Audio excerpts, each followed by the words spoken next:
Otomatis Wawan itu kaget, loh, anak ini kok malam-malam kayak gini masuk ke pemakaman, kok nggak takut? Jadi Wawan itu sempat berhenti persis di depan pintu pemakaman. Dia sempat nggak berani masuk. Tiba-tiba ngelihat anak itu masuk semakin dalam menuju ke pemakaman. Tiba-tiba sudah nggak kelihatan lagi. Langsung Wawan itu mendengar ada suara perempuan itu yang ketawa cekikian. Anjing ini ukurannya sangat besar sekali dan matanya merah. Ustadz Zaki pun memberanikan diri. Beliau tetap jalan. Dan ketika semakin dekat, langsunglah Ustadz Zaki itu membacakan ta'awudz. A'udzubillahi minasyaitonirrajim. Langsunglah beliau membacakan ayat kursi. Dan tiba-tiba sosok anjing ini berubah menjadi sosok pocong.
Bismillahirrahmanirrahim. Assalamualaikum warahmatullahi wabarakatuh.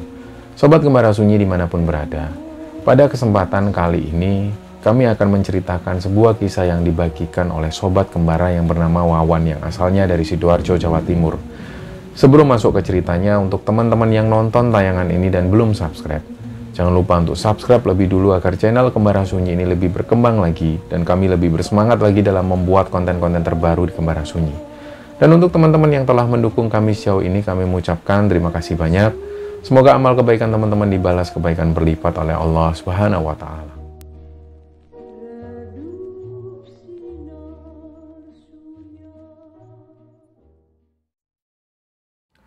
Untuk cerita kali ini, teman-teman, ceritanya dikirim oleh Sobat Gembara yang bernama Wawan. Jadi Wawan ini asalnya dari salah satu desa di Sidoarjo. Dia dari lahir sampai dia sekolah dan sampai dia kuliah tinggal di Sidoarjo. Jadi dia mau cerita bahwa dulu di desanya itu pernah ada sebuah tragedi yang terjadi di sana, sampai pada akhirnya orang-orang yang ada di desa itu mengkaitkan antara tragedi ini dengan teror pocong yang terjadi dan sempat mengganggu warga yang ada di sana. Jadi kita kembali di masa-masa Wawan masih kecil. Jadi waktu itu seperti layaknya anak-anak kecil. Di masa-masa SD itu Wawan sempat ngaji di tempatnya yang ada di sana. Jadi di situ ada musola kecil, di mana anak-anak yang ada di desa itu dan ada di desa tetangga ini ngajinya di satu tempat yang sama. Dan di situ mayoritas guru-guru ngajinya atau ustadz-ustadznya itu masih muda-muda. Usianya sekitar 19 tahun sampai 20 tahunan. Jadi banyaklah anak-anak kecil ngaji di sana. Jadi total Wawan itu ngaji di musola ini dari sejak Wawan itu SD sampai dia menginjak di bangku SMP. Nah biasanya untuk menuju ke musola ini, Wawan harus memutari satu desa baru sampai di musola ini. Sebenarnya ada jalan pintas atau jalan tikus yang bisa cepat langsung menuju ke musola ini, tapi jalan itu hanya bisa dilalui satu orang. Jadi nggak bisa naik sepeda ataupun berbarengan dua orang. Kalaupun harus berbarengan dua orang, ini ketika masuk gang kecil ini harus jalan satu-satu, nggak bisa saling berdampingan. Nah selain itu, setelah melewati gang kecil ini, ada satu pohon waru. Pohon waru ini usianya tua dan ukurannya besar sekali. Di sebelah pohon waru ini juga ada pemakaman umum. Nah, di tempat inilah yang disinyalir oleh warga sebagai tempat angker. Jadi, banyak sekali anak-anak kecil yang nggak berani lewat di tempat ini. Apalagi ketika maghrib ke atas. Jadi Wawan dan beberapa temannya itu lebih memilih untuk berjalan agak jauh, memutari satu desa, kemudian sampai di musola tersebut. Waktu itu Wawan masih ingat ada salah satu temannya ini yang terpaksa harus lewat sana karena dia keburu buang air besar. Jadi waktu itu di musola belum ada toilet, hanya ada tempat wudhu karena musola ini adalah musola yang dibangun seadanya. Waktu itu temannya Wawan ini setelah ngaji, dia keburu buang air besar. Jadi terpaksa dia harus melewati pohon waru ini. Nah tiba-tiba pas selesai melewati pohon waru itu, dia melihat ada sosok pocong. Dan dari situlah si temannya Wawan ini lari ketakutan. Sesampainya di rumah, pada saat dia tidur, dia itu selalu didatengin sosok pocong ini. Nah kata orang-orang, hal semacam ini disebut sawanan. Dan kejadian itu terjadi sampai beberapa hari kemudian. Sampai pada akhirnya si anak ini dibawa ke orang pintar, ke seorang ustadz, kemudian diberikan air. Dari situ dia sudah nggak lagi sawanan. Jadi dari sinilah kenapa banyak sekali santri-santri yang dilarang melewati pohon waru ini untuk menghindari hal-hal yang tidak diinginkan. Nah hal itu berjalan sampai beberapa tahun kemudian. Dan pas Wawan ini duduk di bangku kelas 1 SMP, seperti biasa, waktu itu memang Wawan mengakui dia pernah punya cinta monyet. Ada salah satu santriwati yang ada di sana itu namanya Ana. Dia cantik, parasnya cantik dan kalem. Wawan itu suka dengan Ana. Jadi pas waktu pulang, Wawan itu sering nganter pulang ke rumahnya. Mereka berjalan berdampingan. Dan pada satu ketika pas Wawan ini selesai sholat isya, ketika proses belajar mengajar ngaji ini sudah selesai, waktu itu Wawan ini sempat ngelihat Ana itu jalan sendirian. Biasanya Ana ini selalu berjalan berdampingan bersama teman-temannya yang lain, tapi waktu itu Wawan ngelihat kok Ana pulang sendirian. Dia khawatir. Jadi pada akhirnya Wawan tanya ke Ana ini, "Nah, kok pulang sendirian? Tak antar yuk." Si Ana itu cuma menganggukkan kepala. Jadi akhirnya Wawan pun jalan mendampingi Ana. Dan tiba-tiba Ana itu belok ke arah kiri menuju ke arah pemakaman itu. Wawan itu sempat kaget, loh nah kok lewat sini nggak muter aja. Terus Ana itu diam.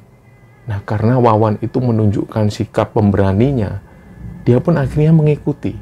Ana jalan di depan sedangkan Wawan mengikuti di belakang. Tiba-tiba pas mendekati pohon waru itu, Ana ini masuk ke pemakaman itu. Lah, otomatis Wawan itu kaget loh. Ana ini kok malam-malam kayak gini masuk ke pemakaman, kok nggak takut? Jadi Wawan itu sempat berhenti persis di depan pintu pemakaman. Dia sempat nggak berani masuk. Tiba-tiba ngelihat Ana itu masuk semakin dalam menuju ke pemakaman. Tiba-tiba sudah nggak kelihatan lagi. Langsung Wawan itu mendengar ada suara perempuan itu yang ketawa cekikian. Disitulah Wawan berlari. Dia lari ketakutan kembali lagi ke musola. Dan waktu itu teman-temannya nanya ke Wawan, "Kenapa Wan? Kok kayaknya kamu ketakutan?" Diceritakan lagi sama Wawan bahwa dia tadi ngikuti Ana. Ternyata teman-temannya bilang, "Loh Ana kan sudah pulang sama teman-temannya Wan." Wawan juga bingung. Keesokan harinya dia pastikan lagi. Ditanyalah ke Ana, "Nah, kemarin kamu itu pulang sama siapa?" Ternyata Ana juga berkata jujur, dia pulang bersama teman-temannya seperti biasa. Dan waktu itu, Wawan juga cerita kalau dia ini ngikutin Ana. Tentu waktu itu Ana ini menyangkal, nggak mungkin Wan itu bukan aku. Nah, hal semacam ini pun sering terjadi. Banyak sekali kejadian-kejadian yang nggak masuk akal yang terjadi di sana. Nah, waktu itu Wawan duduk di bangku kelas 2 SMA. Wawan ini sudah nggak lagi ngaji.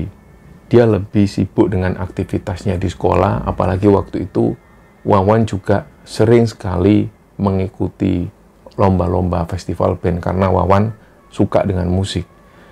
Nah, ada satu warga di sana itu yang namanya Pak Iskandar.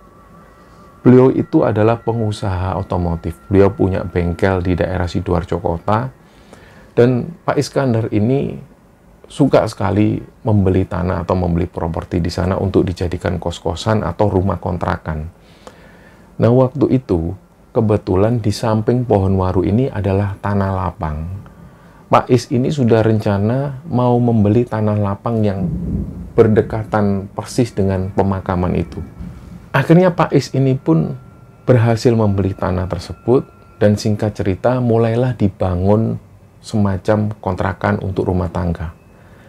Nah, pada saat kontrakan ini berjalan, Pak Is itu memikirkan akses jalan untuk orang-orang yang ada di sini. Pak Is nggak mau kalau orang-orang selalu muter jalan, karena Pak Is merasa ini kejauhan untuk menuju ke jalan raya. Akhirnya Pak Is punya inisiatif untuk membangunkan jalan persis di samping pemakaman. Dan itu pada akhirnya harus menebang pohon waru tersebut. Jadi mulailah dicari warga yang bisa untuk menebang pohon waru. Nah, sebenarnya banyak sekali warga ini yang bisa menebang pohon. Tapi waktu itu kebanyakan orang-orang ini nggak mau. Mereka itu lebih kepada takut untuk menebang pohon waru ini. Karena mereka tahu di pohon waru ini banyak sekali penunggunya. Akhirnya Pak Is ini bingung, dan hal itu terjadi sampai hampir 1 minggu. Pak Is terus cari, sampai pada akhirnya Pak Is ini pun bingung. Kalau kayak gini terus ya sudahlah.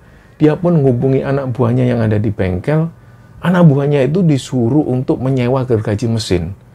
Jadi setelah gergaji mesin ini disewa, Pak Is minta tolong ke anak buahnya, yang umumnya mereka ini orang-orang bengkel. Jadi Pak Is dan anak buahnya itu langsung menebang pohon ini dengan gergaji mesin.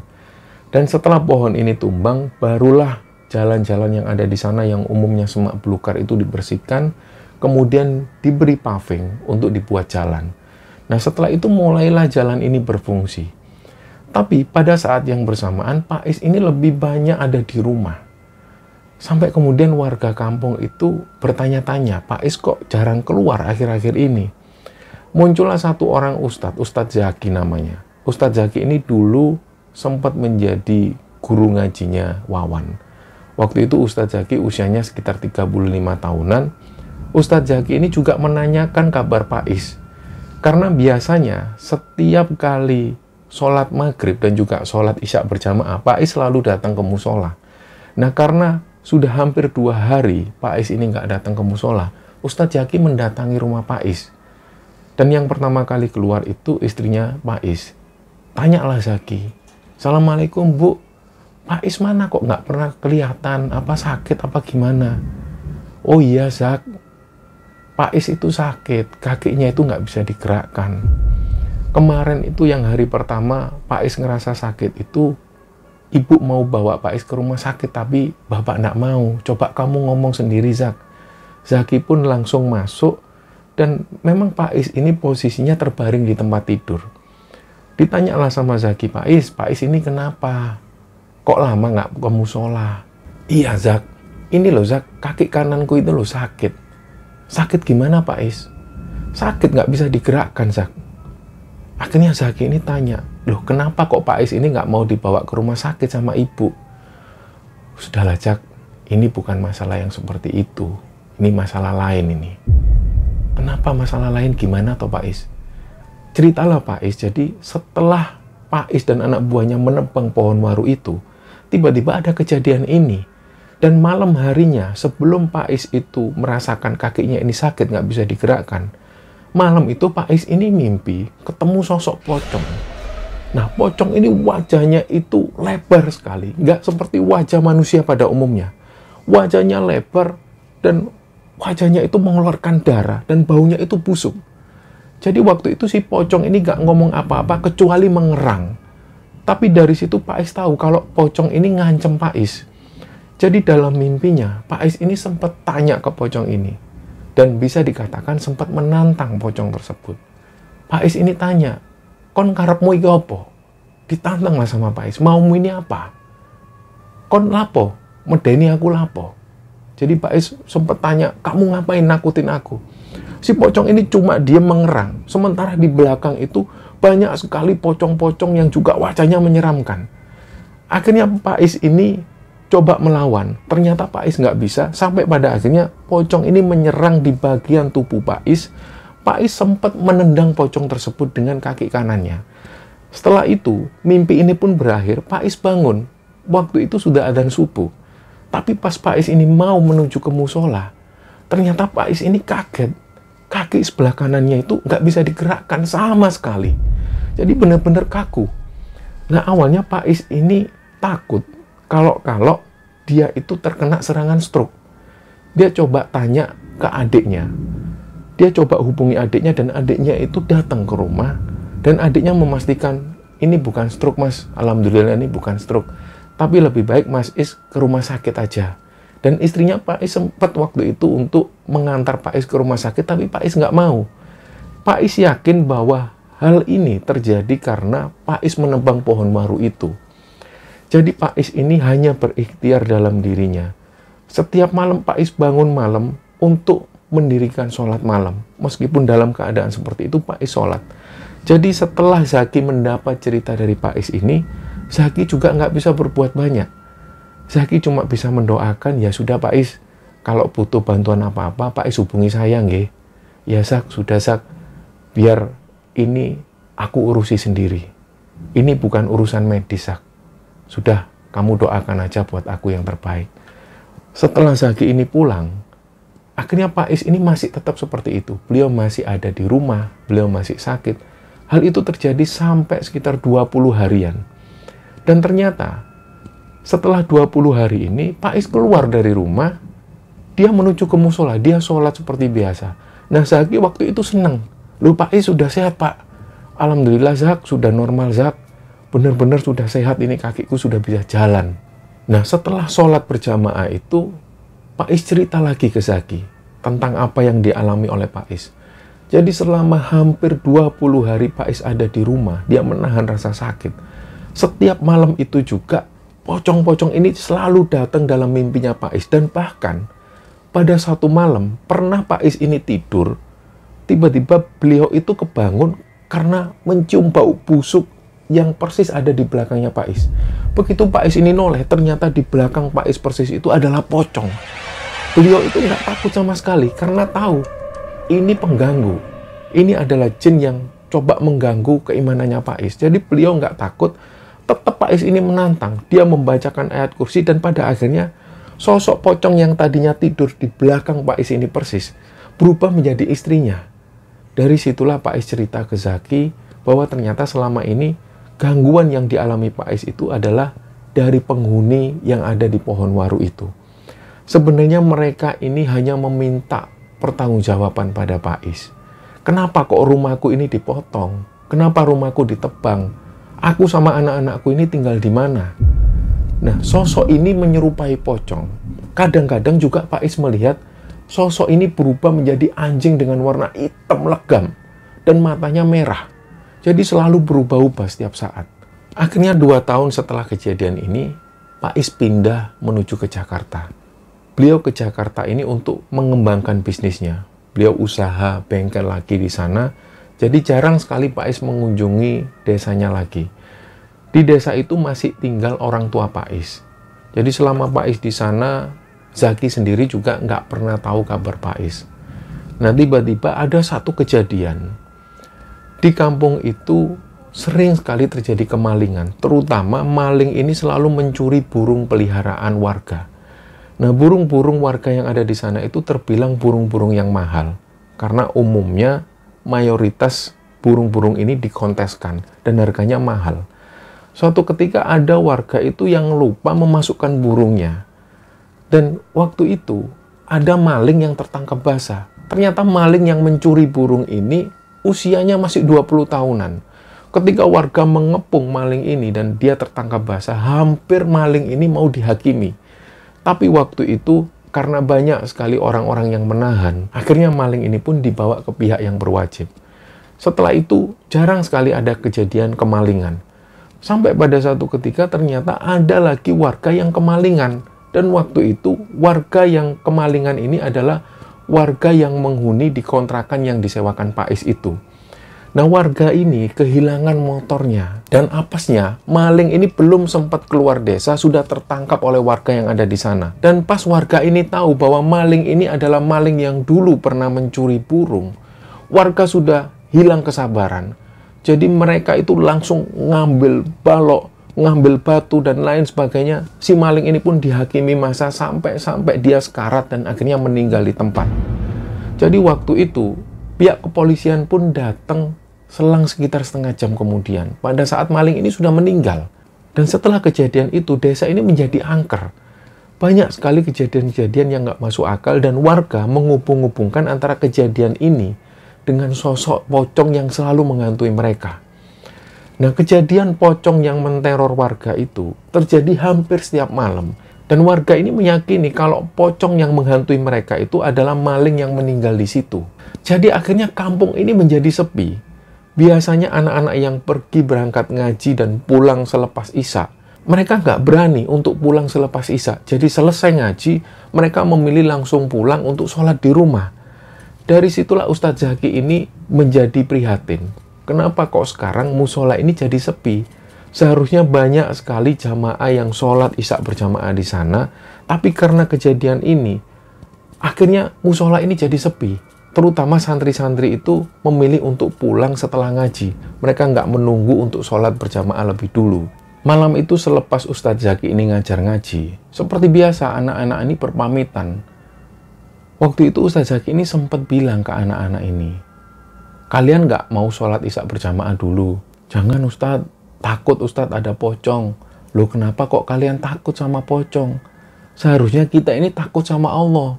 Kalian nggak boleh takut. Tapi namanya waktu itu santri-santri ini juga masih anak-anak, yang umumnya rata-rata masih duduk di bangku SD. Mereka pun tetap untuk memilih pulang. Pada akhirnya Ustadz Zaki lah yang sholat dan juga ada beberapa jamaah yang lainnya. Setelah sholat, giliran Ustadz Zaki ini yang menutup pintu musola. Setelah itu beliau pun pulang. Dan pada saat perjalanan pulang inilah Ustadz Zaki itu ngelihat ada anjing hitam. Anjing ini ukurannya besar sekali. Di situ Ustadz Zaki ini yakin ini bukan anjing. Ini pasti sosok jin yang menyerupai anjing. Karena anjing ini hitam legam, ukurannya besar. Padahal waktu itu si anjing ini duduk. Anjing ini duduk di tengah jalan dengan mata yang merah menyorot. Jadi Ustadz Zaki ini sudah waspada dari kejauhan. Anjing ini terlihat sangat aneh. Yang pertama, karena di area desa ini nggak ada yang memelihara anjing. Dan yang kedua, anjing ini ukurannya sangat besar sekali dan matanya merah. Ustadz Zaki pun memberanikan diri. Beliau tetap jalan. Dan ketika semakin dekat, langsunglah Ustadz Zaki itu membacakan ta'awudz. A'udzubillahi minasyaitonirrajim. Langsunglah beliau membacakan ayat kursi. Dan tiba-tiba sosok anjing ini berubah menjadi sosok pocong. Wajahnya itu benar-benar menyeramkan. Dan tiba-tiba dari mulut pocong ini, mulutnya itu menganga. Ustadz Zaki itu sempat ketakutan awalnya. Tapi beliau memantapkan hati lagi, beliau tetap membacakan doa-doa. Beliau membacakan doa sampai pada akhirnya sosok pocong ini pun menghilang. Disitulah akhirnya Ustadz Zaki mempercepat langkahnya, beliau langsung pulang.